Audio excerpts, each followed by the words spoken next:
Good morning, everyone. Welcome to the Big Bad Bench. I'm John, aka Big Bad Biologist. I want to thank y'all for tuning in this morning. I'm really excited to get started. So last weekend was the VCF East Swap Meet.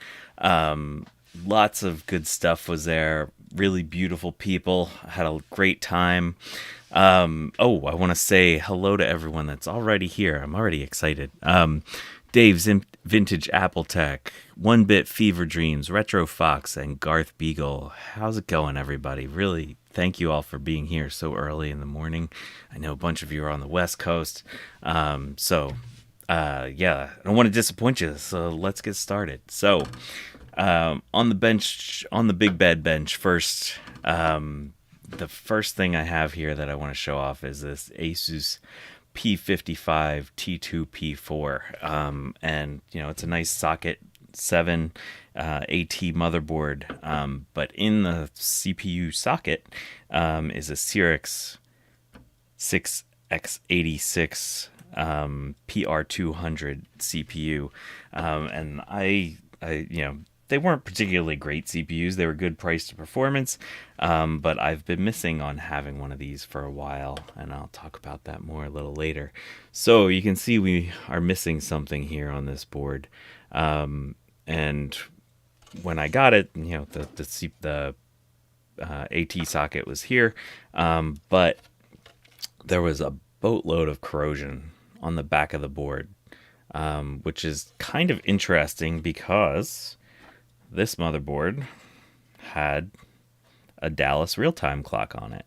And these have the CMOS battery sealed up inside here. And so they die, and they basically make the boards kind of useless. AMD and Cyrix are not related, no. I don't know if they shared licensing agreements or whatnot. But yeah, they were different CPUs, or different companies that made quite different CPUs.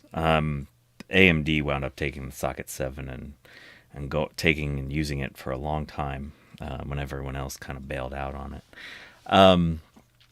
So normally, we have a Varta bomb that kills a lot of stuff on these. Dallas real-time clocks are annoying, but they tend to not destroy anything. And so I don't know where all the corrosion came from on the back of this board, but I took the AT socket off, the keyboard socket, and cleaned up a lot of it. Let's pop under the microscope here and see what we're looking at. Ooh, oh geez, we're making a mess already. Okay, so what I think I want to do today is there we go. I think I want to work on this board first, and then we'll go and look at some of the other stuff I got.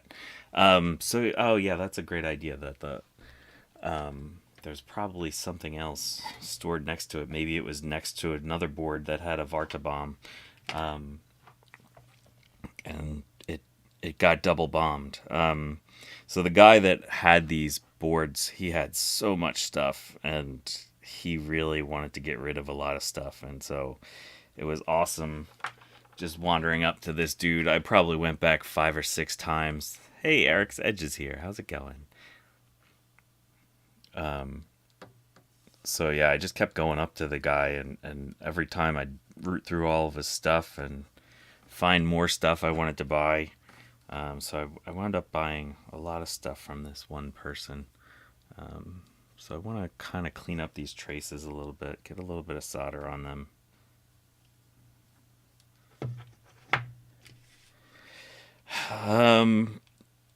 Yeah, he had a giant pile with a lot of stuff. I don't remember if it was a van or a box truck, but it was a lot. And every time I went back, he had unloaded some more stuff, and his prices were great.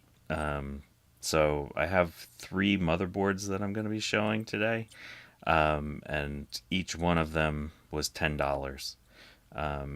Obviously, they have some issues, but in this day and age, getting this era of board for $10 is a pretty decent deal with the processor and everything. So I was really happy with these prices.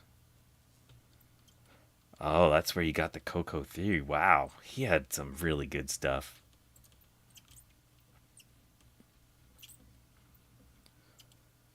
So there's some stuff cleaned up here. Yeah, the solder on this thing originally didn't even want to take. Like I had to heat up these traces a lot just to get things starting to move.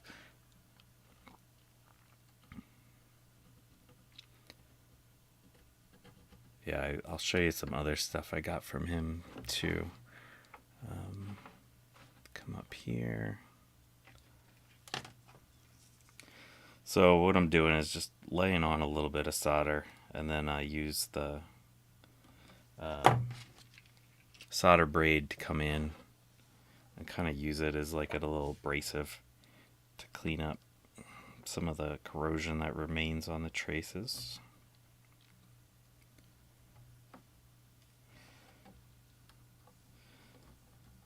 So about 10 years ago, I'd gotten a job up in Massachusetts, and my girlfriend, we didn't know if the job was going to work out. Was living in New Jersey, and so my girlfriend decided to stay in New Jersey, and I got a little apartment up in Massachusetts, and I would work during the week and then come back to New Jersey over the weekends. And it was not it was not a financially tenable situation,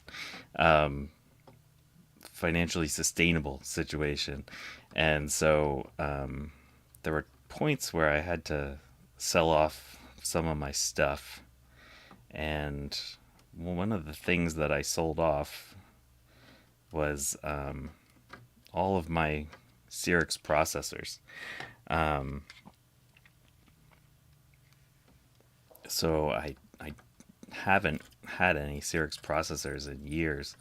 The gold scrappers really love those Cyrix processors because of that nice big slab of gold sitting on the top of them. And so I was able to get some decent money. There was one weekend I remember I was in really bad shape and couldn't afford gas to get back to New Jersey. So that's where that went. All right. So I didn't see much Apple II stuff. There was a good amount of Mac stuff. There was a good amount of PC stuff. I didn't see much in the way of Apple stuff, or like regular Apple stuff. I wasn't really looking for a lot of Apple stuff, so maybe I just missed it. It's possible. Retro Fox, I think, were you there? I think I remember seeing that. Oh yeah, you were there. Did you see any Apple stuff? Like Apple II stuff? Alright. So I don't think any of our traces are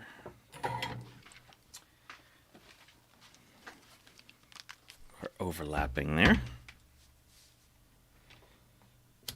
Alright, let's see if any of these traces are bad. So we'll start up over here. Go from there.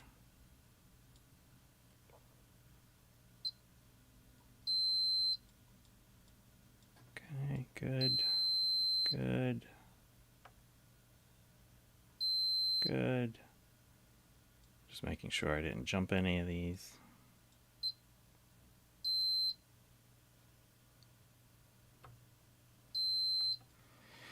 Yeah, there's probably no random Apple II stuff laying around New Jersey or on the East Coast anymore. Adams probably bought it all up. Okay.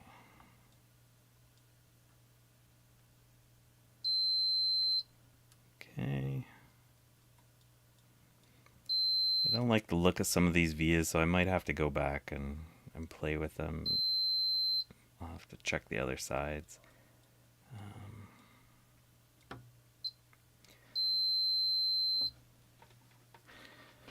Hey, House of Moth is here. How's it going, Jay? Alright, what else do we got here? Oh, that's a little sketchy looking. Let's blob some junk in there.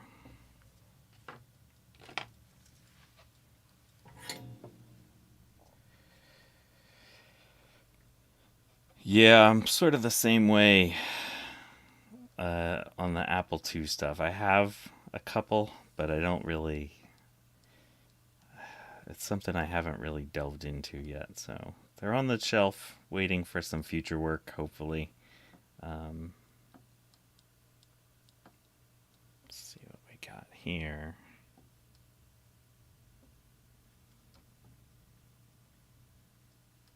Applying a little bit of heat.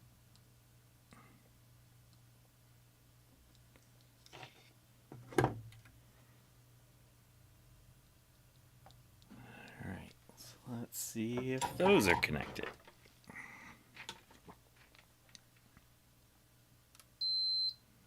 Good. Good. Alright, let's stick this keyboard socket back in here.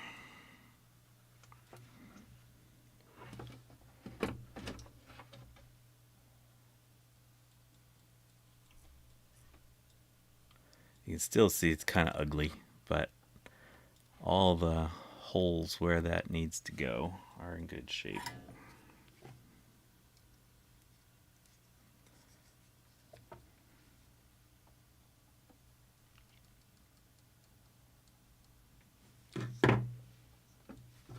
Okay, so I just put in solder on one of those traces, and now I'm gonna make sure the socket is totally flattened up against the board. And do an opposite corner. Oh, you can't see that. Okay, now squishing that corner.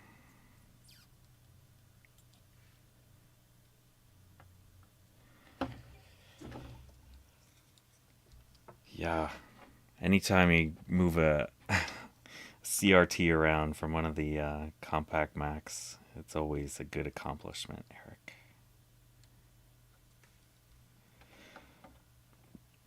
So I will mention I'm gonna rush for my own stream here today. I'm gonna try to remember to stop at around what time is it now? It's 11:13. I'm gonna try to stop around 11:50. Dave's Vintage Apple Tech has his weekly stream, so I'll hop over to that one. But yeah, let's see what we can get done this morning here. Let's see if we can get at least this one working. So I have 2 other motherboards and a whole bunch of cards that I bought.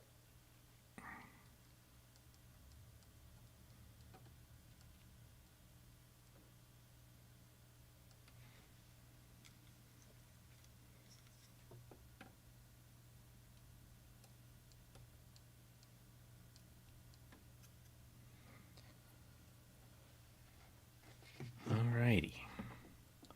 So there's a lot of gross stuff there. Yes, I'll definitely show you all the treasures before I end my stream today. I just am really excited to try this.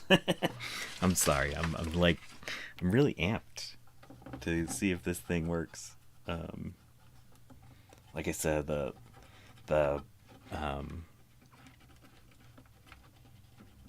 having a Cyrix processor potentially back on the big bed bench is very exciting to me.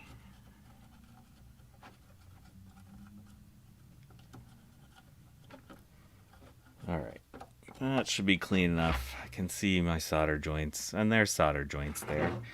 Alright, so let's move back out to here. Okay. Garth, I can't believe you drink coffee at all. You seem like the kind of person that would just be wired without coffee even. All right, so our keyboard socket's on. Oh, yeah, I'm definitely thinking about an ultrasonic cleaner one bit. It's definitely something I need. Space is always an issue. I might just keep it in my lab at work or something. So this is the Cr2032 mod that I did on one of the Dallas real-time clocks from these motherboards. I have a link in the video description today about how to do this mod. I have another one. I don't know if we have time, maybe I'll do it. Okay.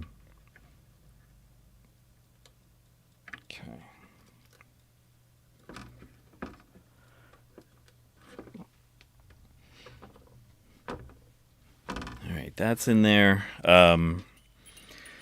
Socket 7 heat sinks for the Cyrix. It's definitely really important to use one, so I just found this in my stash of stuff. Gotta love these Socket 7 motherboard designs. So the little latch thing comes in and it comes down here. Look what's directly below. Sorry, I bumped my thing. Look what's directly below that latch. There's a whole bunch of little traces right down there. And so, I mean, even back in the day when these things were new, I remember having motherboards destroyed from people coming in and smashing a screwdriver down into those traces and just destroying it. So be really careful when you're putting on your Socket 7 retention mechanisms. Okay, so we got that on. Got a keyboard. Let's put our postcode reader in here.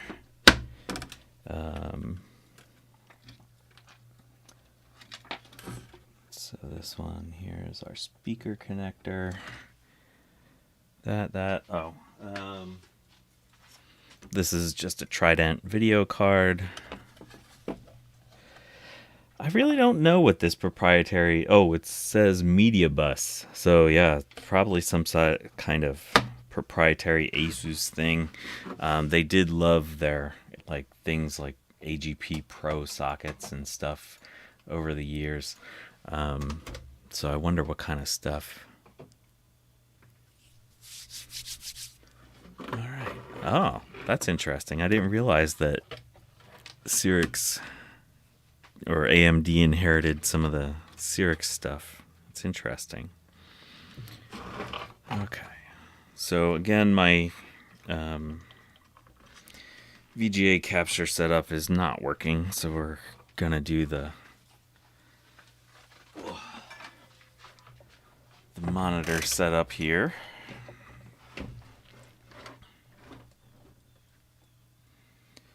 And let's see.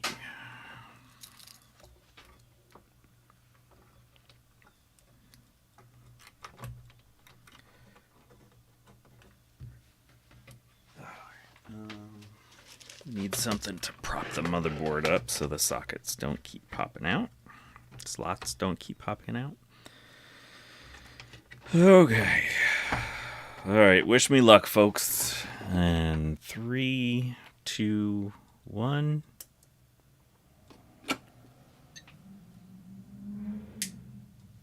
All right. We got a post, people. Oh, we got a keyboard error. No keyboard present. Okay, so we have something wrong with that keyboard setup, but we got a posting system. It's currently at 133 megahertz, which this one's supposed to run at 150, so that means that the jumpers aren't configured properly. But I will take that as a partial win. So I'll have to play around with those keyboard signals and see if any of the traces going to the keyboard controller are screwed up. All right, cool. Well, at the very least, I have a working Cyrix 166 CPU. So that's very exciting. Run Dune 1. Okay, so I'm going to set this one aside. Should also mention this board was before there were standardized power connectors for fans, so it has this weird little set of jumpers right here. So yeah. All right. Well, it's a shame that that didn't work straight up. I'll have to play around with that stuff. Interestingly, I don't know, maybe some of you that are more electronically inclined, it looks like there's an inductor there where there should be a fuse, but maybe it is a fuse. I don't know. Is that connected? Let's see if that's connected.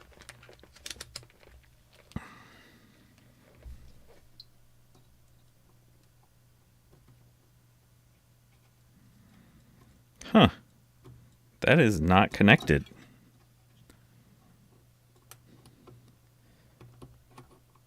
So that might be a real fuse. And maybe that's why the keyboard's not working.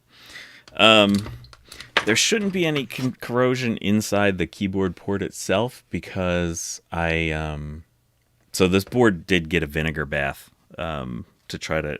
I mean, there was green all over the back of this thing. Well, we'll have to check that. That's cool. Maybe that's the reason. Alrighty. So, let's show off some of my junk that I bought.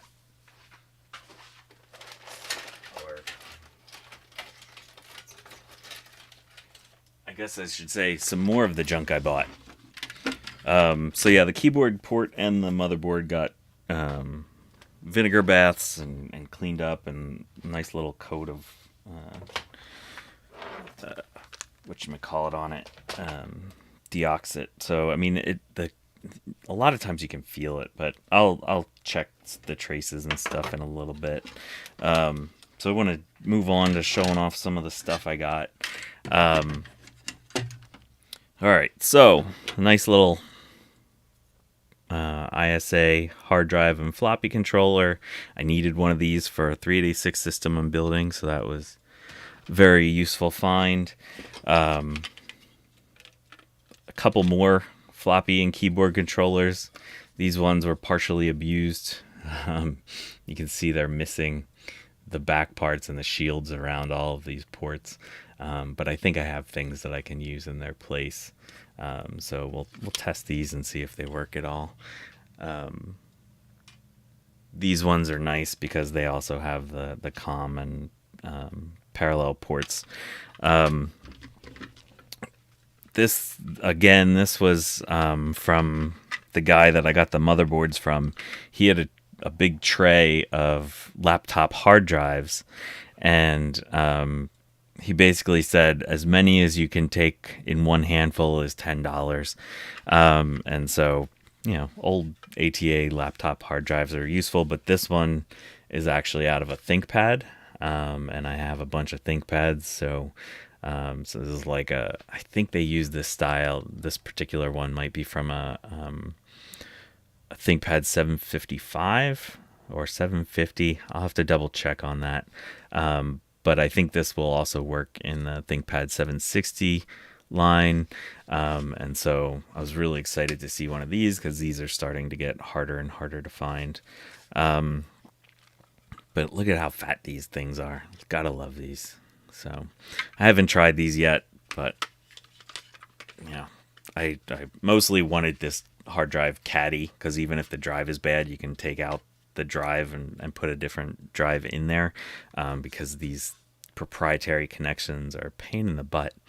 Yeah, get all the travel stars, get all the death stars so that you don't have any functional drives. What else did we get here? We got a I/O controller. So we got our serial, parallel, and game ports on here with the ribbon cable, which is, you know, these are kind of a pain in the butt to find sometimes nowadays. Another I/O controller. This one looks to be only the serial and parallel, so only one there. So the additional chip for the other COM port isn't showing up there. This is another serial and parallel card.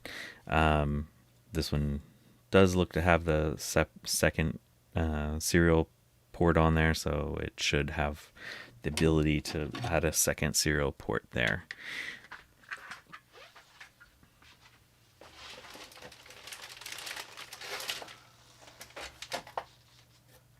Okay, what else did we get? So,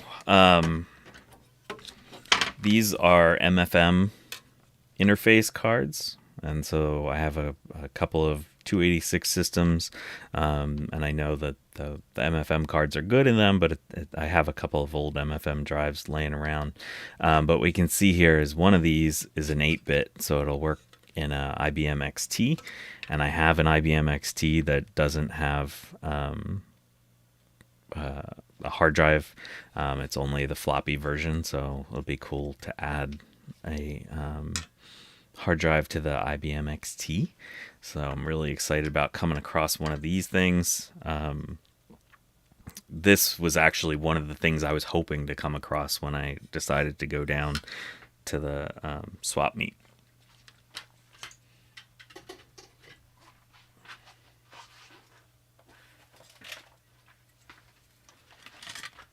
So then what else? We got a ESS audio drive sound card, the 1869F, and then a Creative Vibra 16, just a couple of ISA sound cards. They're always useful to have around to throw into a system.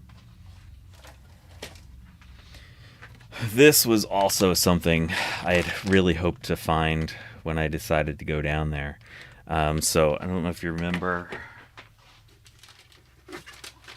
So I did a stream building my 486 Dell system, and I took this hard drive out, or this CD drive out, because I didn't have the right interface. And so this is a Sony drive.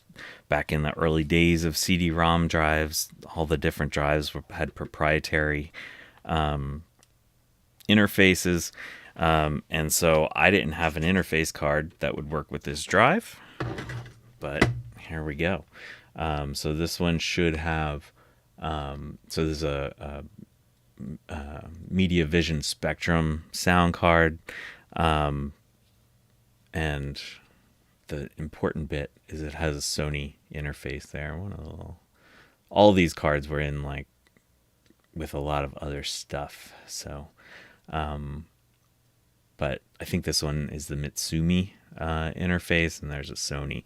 So I finally have a sound card that I can use with my Sony CD-ROM drive and actually test to see if the Sony CD-ROM drive works. Yeah, they had so many different iterations of the SB Vibra. Yeah, that would be cool to see a chart of those things. One bit. Maybe send me a tweet with the link. Or actually, here, I'll make you a mod if I can here. All right, you are now a moderator, so you can post links. Don't post any of that porn spam that always shows up on these streams.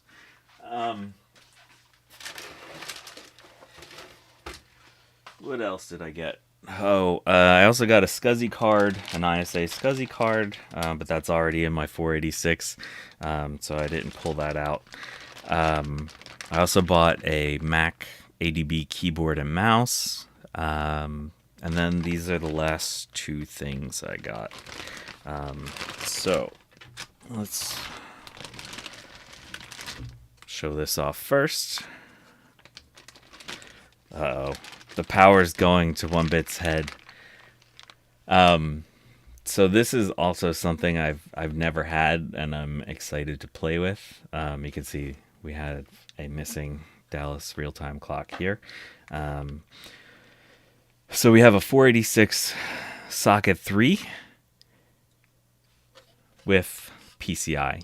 And so this is very cool. I've never had a 486 with a PCI slots, so I'm really looking forward to playing with this thing and getting this running. But the piece de resistance. Did I say that right? One bit. This is, if this works, I might like have a heart attack on stream, but we'll see. So let's zoom in a little bit. Zoom out a little bit. So what we have here is a really basic 486 motherboard. The motherboard itself is pièce de résistance. Sorry, I'm really bad at French. So you can see we have a 486 board, but no Visa local bus, which kind of is a pain in the butt. But this thing right here, Kingston Turbo Chip. Okay.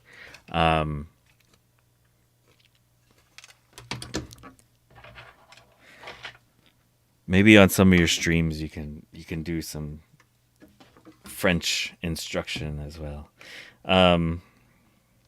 So let's see if we can pop this out. I hate lift sockets, so these are called lift sockets because they are a low insertion force. But to me, they always require too much insertion force, even though it's low. It's very nerve-wracking to get these things installed with. I'm always worried about bending pins with these kinds of things. But we can see here, TC5X86 133. So essentially, these Kingston turbo chips were the equivalent of a P75. They're AMD processors that ran at 133 megahertz. But it's essentially the equivalent of a Pentium 75-ish. So I'm really excited to test this out and to see what happens. So I'm oh yeah, the other thing though with this one had it had a real Varta on it, and this thing was bright green all the way over around here. And so it was in really bad shape. This also got a battery, a vinegar bath. The traces on the bottom look pretty good, especially compared to that last one. But there is one, I don't like the looks of this pair of traces right here. So let's see what they look like with the beeper.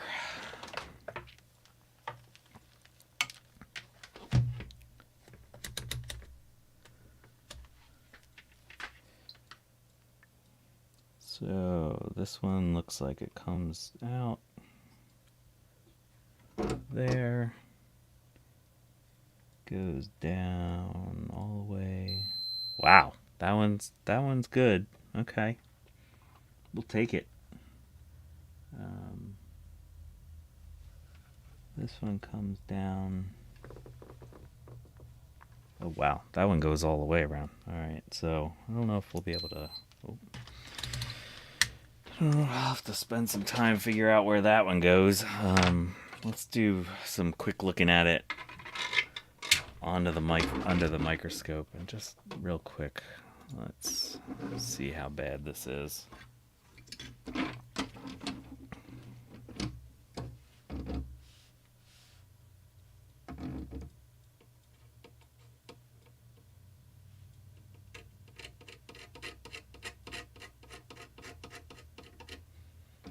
No, there's actually copper under there. All right. So most of those look pretty good. All right, but let's plug it in. Let's see what happens. I don't know. What do you think? Should I go straight to this CPU, or should I put in a known good one? I hate diagnosing multiple issues at the same time. Let's put in a real CPU first. Leroy Jenkins, that thing. Oh, yeah, I don't know. Let's put in a regular 486 first. I went through the trouble of going and finding some CPUs. May as well try it out first. All right, so we get this. Put in this thing.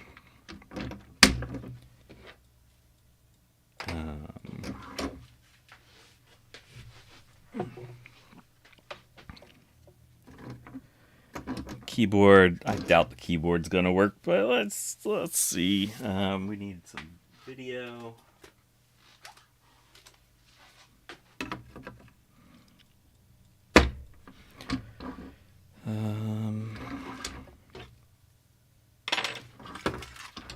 Okay, let's zoom back out.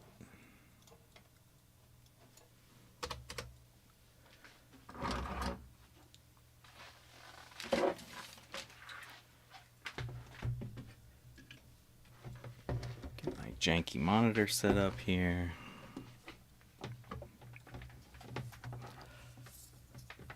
Thank you for finding that link.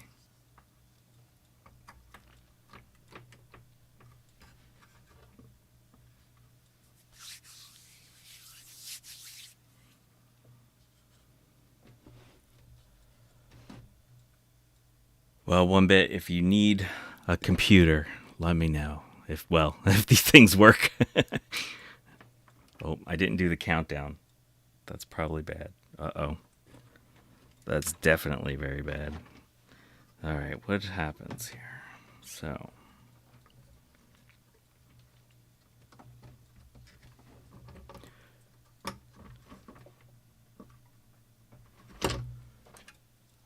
Oh, it would help. Look at me. This is like 2 streams in a row now, so that I forget to connect power.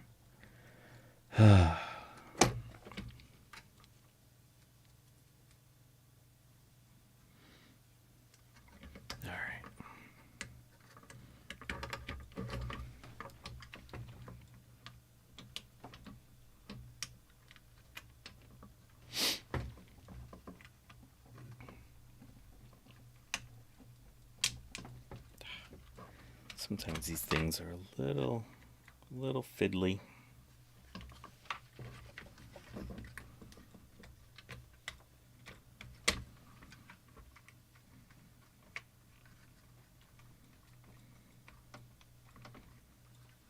Oh, nice. Got a 486 system coming in a couple weeks.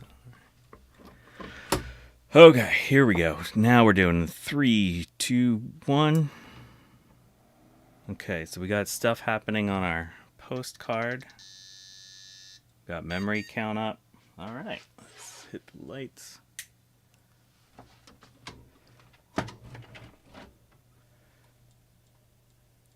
right, nice. So we got a boot up. Let's see if the keyboard actually works. Press F1 to resume. Wow, and we have a functioning keyboard. Wow, I wouldn't have expected that. All right, so let's shut this thing down and try the Pentium Overdrive, or the Kingston Overdrive CPU. All right, so we got a good 486 motherboard.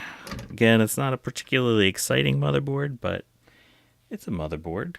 I would have, you always prefer to have a Visa Local Bus 486 board if you can find one. But it's something. Okay, goes that. Just word of caution, if you're ever working with 486s and you're new to 486 world, basically these CPUs can go in any orientation because the pins are not keyed at all. And so you have to keep close attention to the markings. There's a little, I can't move it right now, but there's a little cutout on that board there.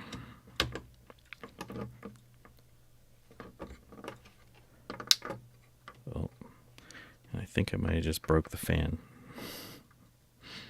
Let's see. Okay, moment of truth. Here we go. In 3, 2, 1. We got stuff happening on the postcode reader. We got memory count. Holy crap. Alright, so that thing works. Alright, let's throw a hard drive controller in here and see what kind of performance we get out. What do I got? Oh, the big bad bench is a mess.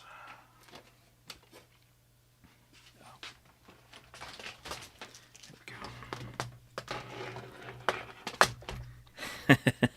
Leroy never disappoints. Oh man, I wish I had that kind of I don't know, ability to take risks. I'm just not that kind of a risk taker. Alright, so what we have here is just a compact flash card. Pin 1 and 2 are down here. And of course this IDE cable. Okay, let's go this way with our IDE cable.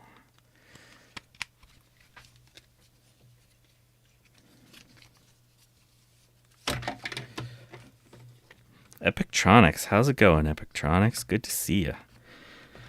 You missed a partial success for my first find. We have a functioning. This was the first board I looked at, so we have a functioning socket 7 system, but we don't have functioning keyboard right now. But it looks like there might be a bad fuse. So hopefully that one will get fixed at some point. All right, so let's start this thing up and get this wire out of the way.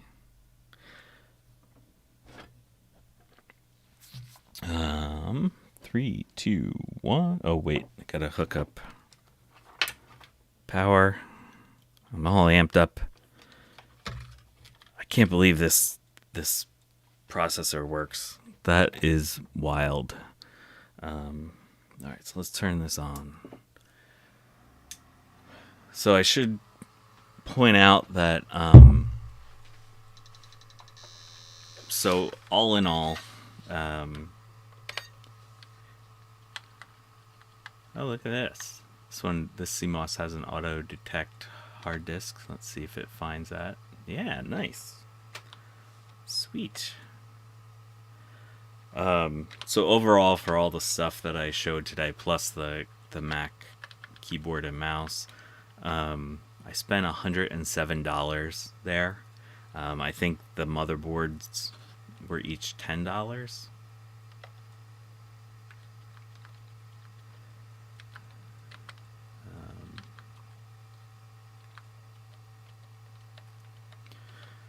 So that little processor upgrade thing, I don't even know how much they're worth these days, but I feel like that's a pretty successful find. Let's go in here, change up our weight states, make this thing fast. Let's change that, or faster. Alright.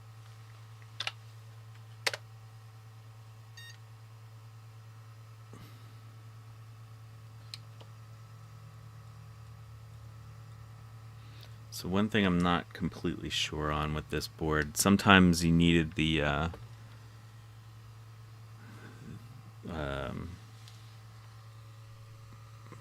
turbo button pushed down for normal speed, and sometimes you needed it disconnected. Looks like we had a little freeze there. That's not great. Alright, maybe get rid of that zero weight state thing. Trying to force it to do too much. Let's just be happy.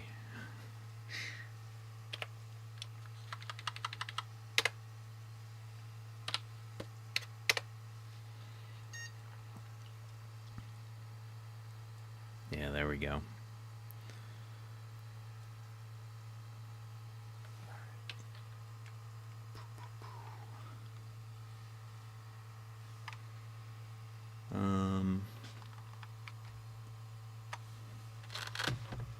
Let's go into DOS bench.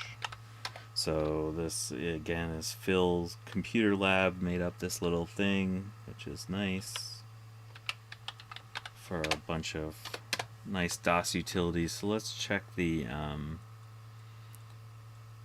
where's the Norton system information is K, and we'll go over to benchmarks for our CPU speed. You can see it's showing up faster than a DX33, but that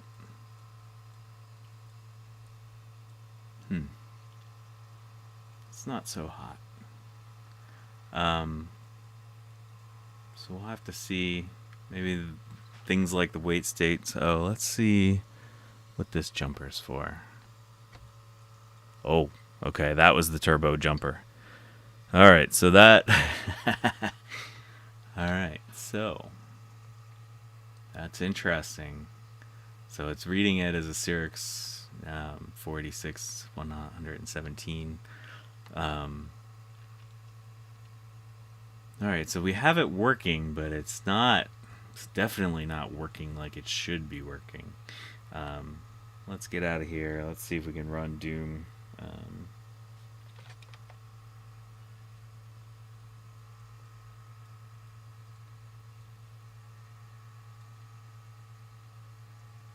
Oh, it's really fast on this little thing.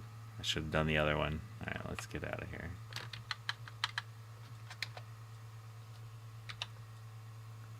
Let's do the other one. That'll be a little prettier.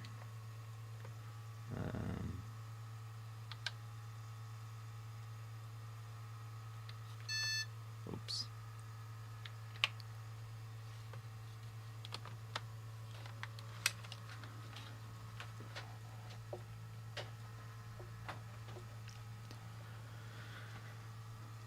Yeah, this one is not the fastest thing out there.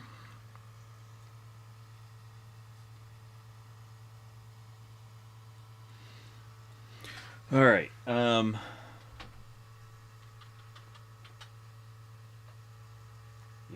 that's kind of ugly. So that's going to need some tweaking. I have a feeling that fixing some of those wait states should resolve some of those issues. All right, we have one more board to test, so let's do that real quick, because it's almost time for Dave's stream.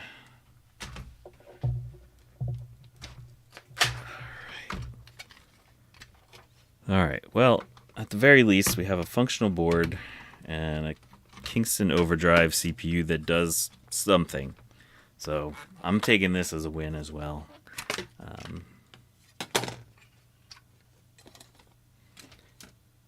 right.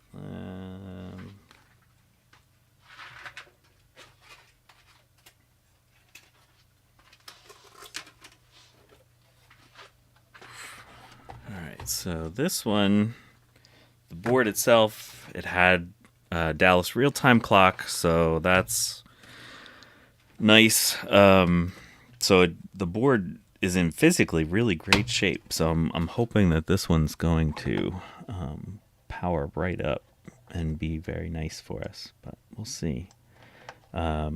So this one takes all 72 pin sims, but it would be really great, right, to like take that Pentium Overdrive or the Kingston Overdrive and stick it in that system. The other thing I need to do is get this Dallas real-time clock out of here. Oh yeah, that was another good thing to see here, that this mod I did on the Dallas real-time clock actually worked, because sometimes, I don't know, this was my first time ever doing one of these mods, so it was good to see that it actually worked. Let's put this RAM in. Oh, no, we got to go down here.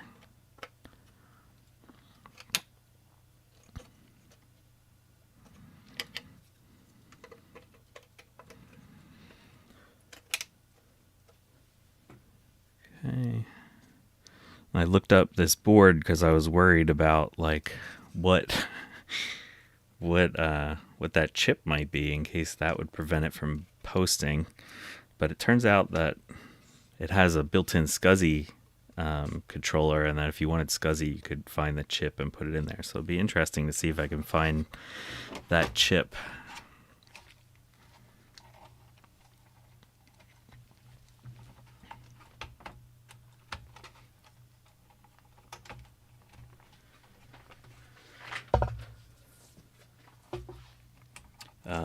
The other thing you see here, there's a supplemental PCI power, which kind of sucks. I hope it's not required. I didn't see anything about it being required, but we'll see.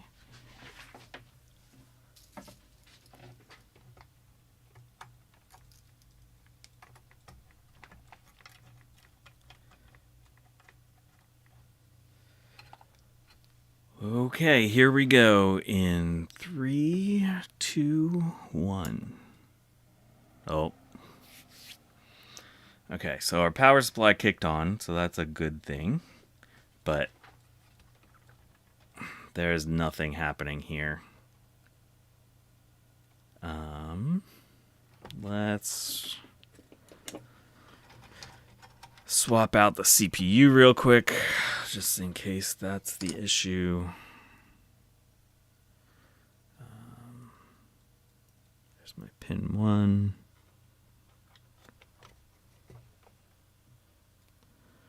Pin 1 over here. Hey, Steve. How's it going, man? Yeah, we're almost done here anyway. I'm gonna hop over to Dave's stream in a minute. Okay, still no dice on that board. Let's pop out this cache module. It's kind of a weird cache module. Let's see if that does anything. Yeah, we got nothing. So this board's gonna require some poking. Let's see if we can figure out what's wrong with it. I don't know if, yeah, no, that wouldn't. I don't think having a PCI slot thing installed. Yeah, no, that's not doing nothing. She dead, Jim. Yeah, it was nice to meet you too, Steve, the other day in real space. And who else did I meet there? It was Sean from Action Retro, and I met Tom Barber in real space. It was a fun little event. So yeah, it was cool. So I got some good stuff. We got one dead thing here. Meat space, yes. Got one dead board, but I'll hold out hope that we can get something going. When it's super dead like this, I kind of think it's normally the CPU, but obviously in this situation it's not. So I think what I'll try to do is see if it's the CMOS is corrupt, if the BIOS is corrupt. And otherwise I'll go around and look for shorts and stuff like that. So I want to thank you all for showing up today. I know it's early on a Sunday. So 1-Bit Fever Dreams, Mac 84, Epictronics, Retro Fox, Dave's Vintage Apple Tech, Garth Beagle, Retro Fox, Eric's Edge. Oh, I said Retro Fox twice. It's all right. Thank you twice. Jay from the House of Moth. Who else was here? I think that's everyone. Thank you all for showing up early this morning, and go and check out Dave's stream, and I will be over there very shortly. Have a good day, y'all.